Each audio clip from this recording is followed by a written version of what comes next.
ನೋಡಿ ಗೆಳೆಯರ, ನಮ್ಮ ಬನ್ನೂರು ಬಾಬಣ್ಣ ನೆನ್ನೆ ಒಂದು ವಿಡಿಯೋ ಮಾಡಾಕಿದ್ರು. ಅದನ್ನು ಇವತ್ತು ಡೈರೆಕ್ಟಾಗಿ ನೋಡ್ತಾ ಇದ್ದೀನಿ. ಜನಗಳ ಸೇಫ್ಟಿಗೋಸ್ಕರ ಹಳ್ಳ ಕೊಳ್ಳಗಳನ್ನ ಮುಚ್ತಾ ಇದ್ದಾರೆ. ಆದರೂ really hats off you Babanna. ಏನು ಬಾಬಣ್ಣ ಅವ್ರೆ, ಏನು ಮಾಡ್ತಾ ಇದ್ದೀರಾ? ಹಾಂ ಹಾಂ ಹಾಂ.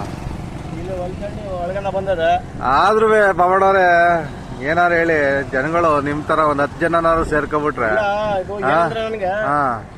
ಆಯ್ತು, ಇವತ್ತಿರ್ತೀವ ನಾಳೆ ಇರ್ತೀವ, ಯಾವಾಗ ಬರುತ್ತೆ ಸಾವಂತ ಗೊತ್ತಿಲ್ಲ. 4 ಜನ ನೋಡ್ಕೊಂಡು ಪರವಾಗಿಲ್ಲಪ್ಪ ಬಾಬು ಹಳ್ಳಿ ಗುಡಿಗಳೆಲ್ಲ ಮುಚ್ಚಿದ್ದ ಅಂತ ಕೆಲವರು ಹೇಳ್ತಾರೆ. ನೋಡಿ ಎಷ್ಟು ಇದಾಗೈತೆ ಈಗ. ನೋಡಿ ಸರ್, ಎಲ್ಲ ಅನುಕೂಲ ಆಗ್ತಾ ಇದೆ. ನಮಗೂ ತೊಂದ್ರೆ. ನಾವು ಬೈಕಲ್ಲಿ ರೆಗ್ಯುಲರ್ ಓಡಾಡೋರು. ನೆನ್ನೆ ತಾನೇ ಬಿದ್ದು